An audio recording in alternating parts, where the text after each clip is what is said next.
तो आज का हमारा टॉपिक है कार्बन एवं कार्बन के यौगिक। कार्बन और कार्बन के यौगिक में पहला हम टॉपिक ले रहे हैं कार्बन के बारे में कि कार्बन है उसका सामान्य परिचय क्या होगा, और उसके बाद जो नेक्स्ट टॉपिक लेंगे वो लेंगे हम हाइड्रोकार्बन और कुछ कार्बन के यौगिकों के बारे में, कार्बन के अपर रूप और कार्बनिक यौगिक। शुरू करने से पहले अगर आप इस चैनल पर नए हैं तो नीचे जो सब्सक्राइब का बटन है उस सब्सक्राइब के बटन को दबाइए और बेल आइकन है उसको दबाना भी मत भूलिएगा।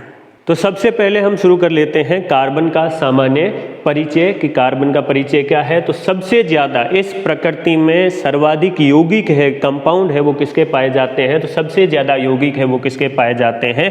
कार्बन के ही पाए जाते हैं। इस प्रकृति में सर्वाधिक यौगिक कार्बन के ही पाए जाते हैं। सजीवों का शरीर है वो भी किससे मिलकर बना है? तो वो कार्बनिक पदार्थों से मिलकर बना होता है। सजीव के शरीर में जो कोशिका है, कोशिका का निर्माण है वो कार्बनिक पदार्थों से होता है, और इसके अलावा जो हम पोषक पदार्थ ग्रहण करते हैं वो भी क्या होते हैं? कार्बनिक पदार्थ, जैसे कार्बोहाइड्रेट, जैसे वसा, तो वो भी क्या होते हैं? कार्बनिक पदार्थ होते हैं। कार्बन है, इस कार्बन का परमाणु क्रमांक है वो कितना होता है? 6 होता है, अर्थात कार्बन का Z बराबर कितना होता है? 6 होता है, और A बराबर कितना होता है? तो A बराबर होता है 12, अर्थात कार्बन का परमाणु क्रमांक हो जाएगा 6 और द्रव्यमान संख्या कार्बन की कितनी होती है? 12। इसका मतलब ये है कि कार्बन है, इस कार्बन के नाभिक के अंदर, ये कार्बन का नाभिक है, न्यूक्लियस है, तो इस न्यूक्लियस के अंदर कितने प्रोटॉन पाए जाएंगे? तो इस न्यूक्लियस के अंदर 6 प्रोटॉन पाए जाएंगे, प्लस के इस न्यूक्लियस के अंदर क्या है? तो 6 न्यूट्रॉन है, 6 प्रोटॉन है, और 6 ही क्या पाए जाते हैं? न्यूट्रॉन पाए जाते हैं। प्रोटॉन और न्यूट्रॉन दोनों का जो योग होता है उस योग को हम क्या कहते हैं? द्रव्यमान संख्या। A बराबर क्या होता है? तो A द्रव्यमान संख्या बराबर होता है प्रोटॉन प्लस के न्यूट्रॉन की संख्याओं का योग। प्रोटॉन और न्यूट्रॉन की संख्याओं का योग द्रव्यमान संख्या कहलाता है। 6 प्रोटॉन और 6 न्यूट्रॉन होने के कारण इसकी द्रव्यमान संख्या कितनी हो जाती है? 12। अब जितने प्रोटॉन होते हैं, एक परमाणु के अंदर जितने प्रोटॉन होते हैं उतने के उतने उसमें क्या पाए जाते हैं? इलेक्ट्रॉन पाए जाते हैं। तो कार्बन के अंदर भी कितने इलेक्ट्रॉन होते हैं? तो इलेक्ट्रॉन होते हैं 6, क्योंकि प्रोटॉन कितने हैं? 6, तो इलेक्ट्रॉन की संख्या भी यहाँ कितनी हो जाएगी? तो इलेक्ट्रॉन की संख्या हो जाएगी 6। ये इलेक्ट्रॉन नाभिक के चारों ओर निश्चित वृत्ताकार पथ में, सर्कुलर पाथ में चक्कर लगाते रहते हैं, और इन वृत्ताकार पाथ को हम क्या कहते हैं? कक्षा कहते हैं। तो ये इलेक्ट्रॉन है वो किस में चक्कर लगाते रहते हैं? कक्षाओं में चक्कर लगाते रहते हैं। कक्षाओं को कुछ नाम दे दिया गया, जैसे पहली कक्षा K है, दूसरी कक्षा L है, तीसरी कक्षा कौन सी है? M। तो ये जो इसकी पहली कक्षा है ये कौन सी कक्षा हो गई है? K कक्षा हो गई है। ये दूसरी कक्षा कौन सी हो गई है? तो दूसरी कक्षा कौन सी हो गई है? L हो गई है। पहली कक्षा K है, इसमें मैक्सिमम अधिकतम 2 इलेक्ट्रॉन ही आ सकते हैं, तो इसकी पहली कक्षा में कितने इलेक्ट्रॉन है? 2 इलेक्ट्रॉन। और दूसरी कक्षा L है, L में अधिकतम 8 इलेक्ट्रॉन आ सकते हैं, लेकिन इसमें 2 इलेक्ट्रॉन तो हम इसके कक्षा में भर चुके हैं, तो बाकी बचे कितने हैं? 4 इलेक्ट्रॉन। 4 इलेक्ट्रॉन है वो कौन सी कक्षा में आ जाएंगे? L। L इस कार्बन की सबसे बाहरी कक्षा होगी, बाह्यतम कक्षा होगी। और ध्यान रखना, एक कक्षा के अंदर वह स्थान जहां इलेक्ट्रॉन के पाए जाने की संभावना सर्वाधिक हो वह स्थान क्या कहलाता है? कक्षक कहलाता है। जैसे S कक्षक, P कक्षक, D कक्षक, F कक्षक। कक्षक क्या है? कक्षा के अंदर वह स्थान जहां पर इलेक्ट्रॉन के पाए जाने की संभावना सर्वाधिक हो। जैसे किसी आदमी के बारे में पूछा जाता है कि वो आदमी कहाँ है? क्या आदमी अपने घर के अंदर ही होगा? तो घर क्या हो गया? कक्षा।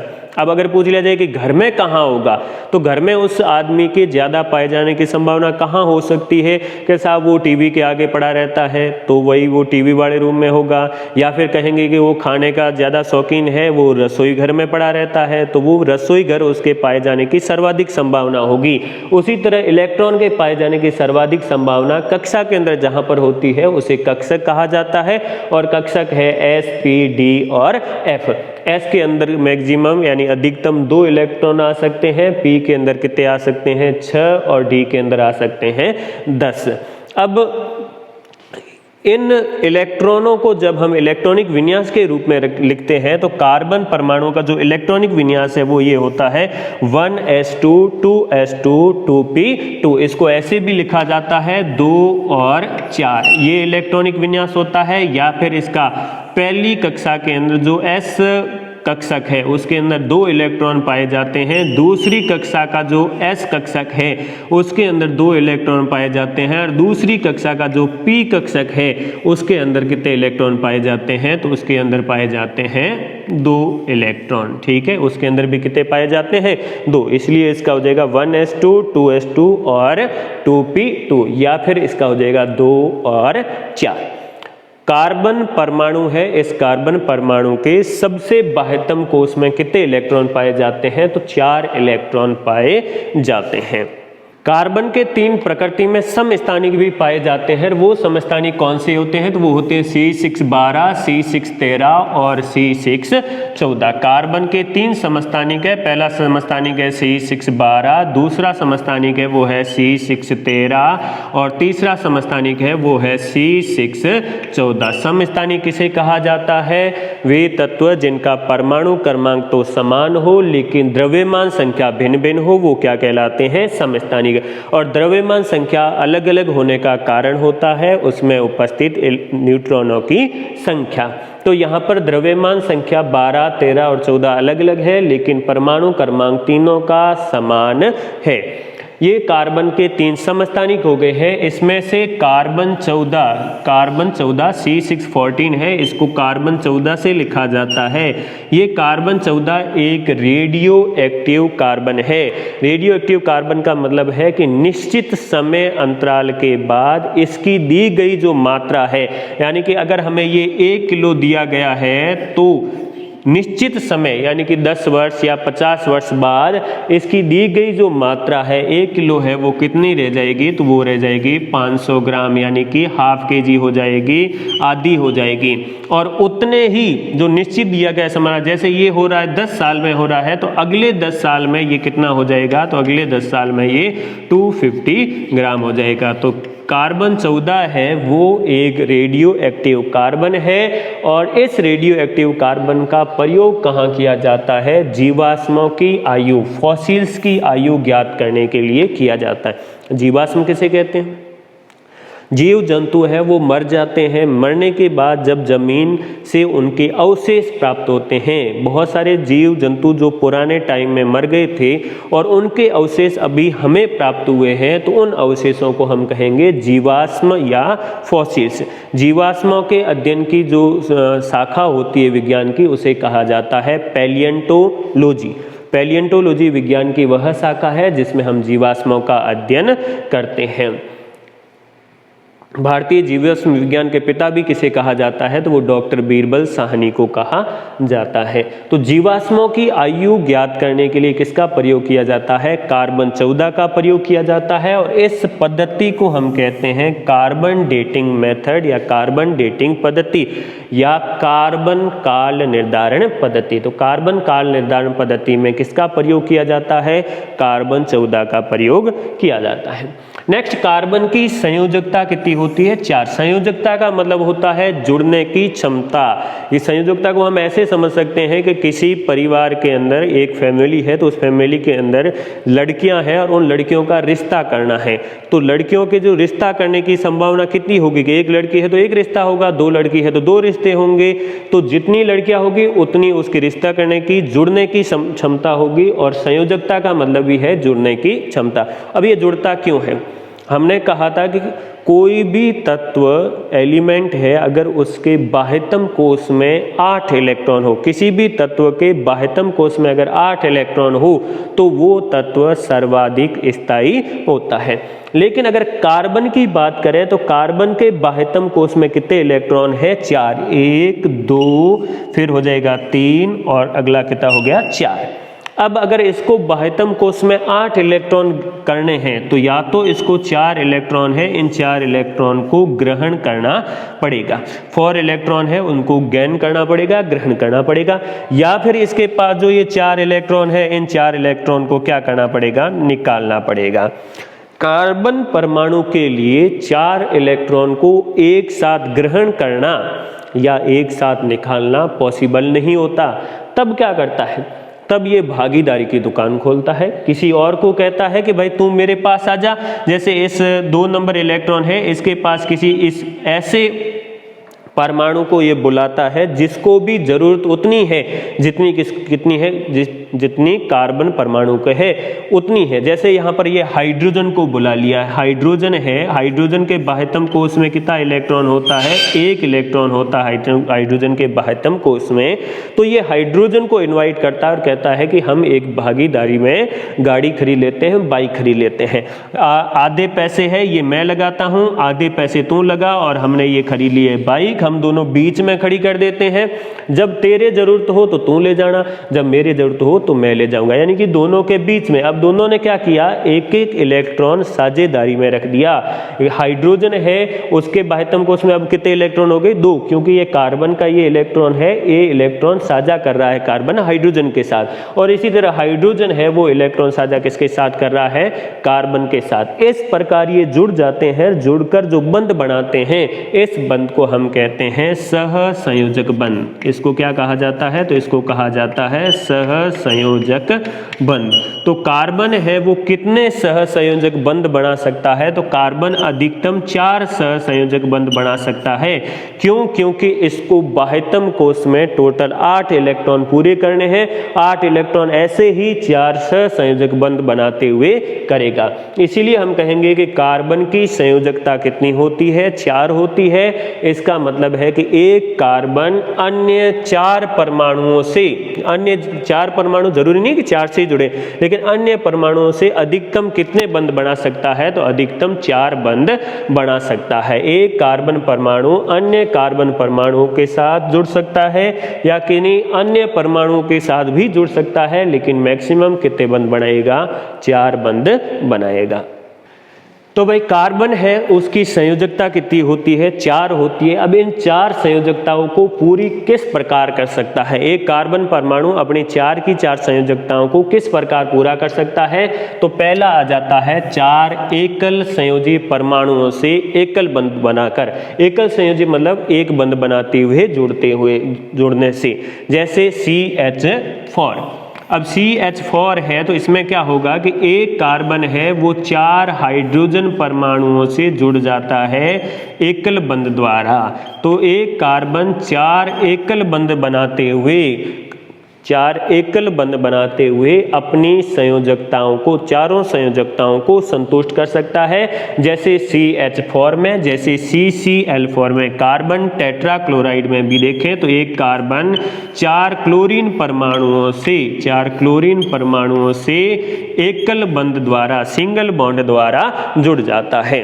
दूसरा कार्बन कैसे जुड़ सकता है, 2 एकल संयोजी परमाणुओं से 2 एकल बंध और एक द्विबंध बनाकर। 2 तो एकल बंध बना दे और एक क्या बना दे, द्विबंध। जैसे HCHO, इसको मैं ऐसे लिख सकता हूं कि ये कार्बन है तो कार्बन ने ऑक्सीजन के साथ तो डबल बॉन्ड बना दिया और हाइड्रोजन के साथ इसने क्या बना दिया, सिंगल बॉन्ड बना दिया, एकल बंध बना दिया। तो एक कार्बन अपनी 4 संयोजकताएं 2 एकल बंध द्वारा और एक डबल बंध या द्विबंध द्वारा संतुष्ट कर सकता है। जैसे HCHO, जिसको क्या कहा जाता है, फॉर्मेल्डिहाइड। ये CH4 मेथेन है और ये CCl4 क्या है, कार्बन टेट्राक्लोराइड। नेक्स्ट कार्बन है वो कैसे संयोजकता को कंप्लीट कर सकता है, तो एक तो बना ले एकल बंध और एक क्या बना दे, त्रिबंध बना दे। जैसे हाइड्रोजन साइनाइड जो कि एक जहर होता है, उसके अंदर हाइड्रोजन के साथ तो कार्बन है वो एक सिंगल बंध द्वारा जुड़ जाए और नाइट्रोजन के साथ ये ट्रिपल बॉन्ड यानी कि त्रिबंध द्वारा जुड़ जाए। तो एक कार्बन है वो अपनी चारों संयोजकताओं को एक त्रिबंध और एक एकल बंध द्वारा भी संतुष्ट कर सकता है, या फिर एक कार्बन परमाणु अपनी चारों संयोजकताओं को 2 द्विबंध द्वारा भी संतुष्ट कर सकता है। जैसे CO2 के अंदर एक कार्बन है वो एक ऑक्सीजन से द्विबंध द्वारा और दूसरे ऑक्सीजन से भी द्विबंध द्वारा जुड़ जाता है। तो यहाँ पर इसने कितने द्विबंध बना लिए हैं? 2 द्विबंध बना लिए हैं। तो इस तरह कार्बन परमाणु है वो अपनी चारों की चारों संयोजकताएं हैं इनको संतुष्ट कर लेता है। जब कार्बन परमाणु एकल बंध द्वारा 4 अन्य परमाणु से जुड़ता है, जैसे एक कार्बन है वो हाइड्रोजन से जुड़ा है, तो जब ये हाइड्रोजन के साथ जुड़ता है तो हाइड्रोजन के साथ जुड़ते टाइम वो ये कुछ इस प्रकार की संरचना बनाता है। इसको क्या कहा जाता है? तो इसको समचतुष्फलकीय संरचना कहा जाता है। जब एक कार्बन परमाणु, हम समझने के लिए क्या करते हैं, कार्बन परमाणु के साथ हाइड्रोजन को ऐसे जोड़ देते हैं, हालांकि ये ऐसे जुड़ा हुआ नहीं होता है, ये इस टाइप से जुड़ा होता है। इसको कहा जाता है समचतुष्फलकीय संरचना। एक कार्बन है वो हाइड्रोजन के साथ समचतुष्फलकीय संरचना द्वारा जुड़ा रहता है तथा प्रत्येक संयोजकता के मध्य जो बंध कोण होता है, यानी कि एक हाइड्रोजन के साथ जुड़ा हुआ दूसरा बंध है, यहाँ पर एक बंध है ये और दूसरा बंध ये है, तो इनके मध्य जो कोण होता है, इनके मध्य जो कोण होता है वो होता है 109 डिग्री और 28 मिनट का। इसे बंध कोण कहते हैं। तो बंध कोण कितना होता है? 109 डिग्री 28 मिनट। जैसे मेथेन के अंदर या फिर जैसे हम कार्बन टेट्राक्लोराइड की बात करें, CCl4 की बात करें, तो उसमें भी ऐसा होता है। एक कार्बन जब एकल बंध द्वारा 4 अन्य परमाणुओं से जुड़ता है तो उसकी ज्योमेट्री कैसी होती है? समचतुष्फलकीय होती है तथा प्रत्येक संयोजकता के मध्य बंध कोण कितना होता है? 109 डिग्री 28 मिनट। ये पूछा जाता है मेथेन या CH4 में बंध कोण का मान कितना होता है? 109 डिग्री और 28 मिनट। नेक्स्ट, कार्बन में एक विशेष गुण आ जाता है। कार्बन का एक विशेष गुण होता है कि एक कार्बन है वो दूसरे कार्बन के साथ जुड़कर साखित, असाखित या चक्रीय यौगिकों का निर्माण करता है और इसे कार्बन का क्या कहा जाता है? श्रृंखलन गुण। जैसे एक कार्बन है वो दूसरे कार्बन के साथ इस प्रकार जुड़कर एक श्रृंखला का निर्माण करता है। अब यहाँ जो इसकी बाकी बची हुई संयोजकता है वो उस हाइड्रोजन से संतुष्ट कर लेता है। जैसे इसकी 3 बची हुई है तो 3 यहाँ पर हाइड्रोजन जुड़ जाएंगे, और इस कार्बन की 2 बची हुई है तो 2 हाइड्रोजन जुड़ जाएंगे, और इसकी है वो कितनी बची हुई है? 2, तो 2 हाइड्रोजन जुड़ गए, और इसकी 3 बची हुई है तो 3 क्या जुड़ गए हैं? हाइड्रोजन। तो ये इस प्रकार की जो श्रृंखला है वो श्रृंखला है असाखित श्रृंखला, या फिर इसकी श्रृंखला साखित भी हो सकती है कि यानी कि एक कार्बन है वो दूसरे कार्बन से इस प्रकार जुड़ा हुआ है और यहाँ पर भी एक कार्बन जुड़ जाए और इस कार्बन के साथ हाइड्रोजन है वो जुड़ जाए, और आगे ऐसे कार्बन जुड़ा हुआ है यहाँ पर भी हाइड्रोजन जुड़ जाए। तो ये जो इस प्रकार की श्रृंखला है इसे हम क्या कहेंगे? साखित श्रृंखला। तो एक कार्बन दूसरे कार्बन परमाणुओं से जुड़कर लंबी श्रृंखला वाले यौगिकों का निर्माण करता है। कार्बन का यह गुण क्या कहलाता है? श्रृंखलन गुण। वो चक्रीय यौगिकों का भी निर्माण करता है। जैसे एक कार्बन है वो इस प्रकार दूसरे कार्बन से जुड़ेगा और फिर ये तीसरे कार्बन, और इस प्रकार ये चक्रीय यौगिकों का भी निर्माण करता है। नेक्स्ट है, कार्बन है वो दूसरे कार्बन के साथ जब जुड़ेगा तो वो एकल बंध द्वारा जुड़ सकता है। एक कार्बन दूसरे कार्बन के साथ ऐसे एकल बंध द्वारा जुड़ सकता है या फिर द्विबंध द्वारा जुड़ सकता है। एक कार्बन दूसरे कार्बन के साथ द्विबंध द्वारा जुड़ सकता है, या एक कार्बन दूसरे कार्बन के साथ त्रिबंध द्वारा जुड़ सकता है।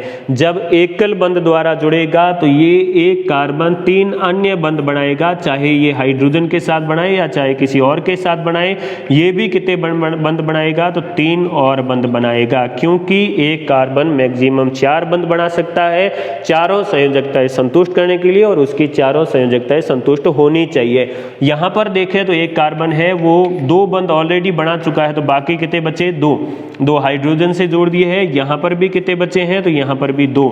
और इसमें देखें तो इसमें कार्बन है वो एक हाइड्रोजन के साथ और क्या हो जाएगा?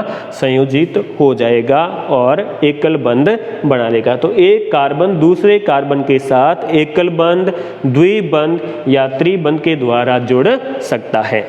नॉर्मली जो कार्बन परमाणु होता है वो कार्बन परमाणु हाइड्रोजन के साथ जुड़ता है, क्योंकि कार्बन परमाणु की विद्युत ऋणता होती है वो हाइड्रोजन परमाणुओं के लगभग समान होती है। इसीलिए हाइड्रोजन परमाणु के साथ इलेक्ट्रॉन की साझेदारी द्वारा सहसंयोजक बंध का निर्माण करता है कार्बन और हाइड्रोकार्बन बनाता है। हाइड्रोजन के साथ जुड़कर जब कार्बन लंबी श्रृंखला वाले यौगिक बनाता है तो उन यौगिकों को हम हाइड्रोकार्बन कहते हैं और इससे कार्बन का क्या हो जाता है, अष्टक पूर्ण। जैसे यहाँ पर एक हाइड्रोजन आ गया है तो हाइड्रोजन का भी बाह्यतम कोश है, उसमें 2 इलेक्ट्रॉन हो गए, हाइड्रोजन भी स्थायी हो जाएगा और कार्बन के यहाँ पर अब इलेक्ट्रॉन हो गए हैं 5। उसी तरह यहाँ पर भी एक हाइड्रोजन है वो आ जाएगा और एक बंध बना लेगा, सहसंयोजक बंध बना लेगा अब 5, और फिर यहाँ पर एक और बढ़ गया तो ये कितने हो गए 6, और फिर यहाँ पर एक और हाइड्रोजन आ जाएगा और वो भी क्या बना देगा, एक सहसंयोजक बंध, और इसी तरह हाइड्रोजन यहाँ पर भी जुड़कर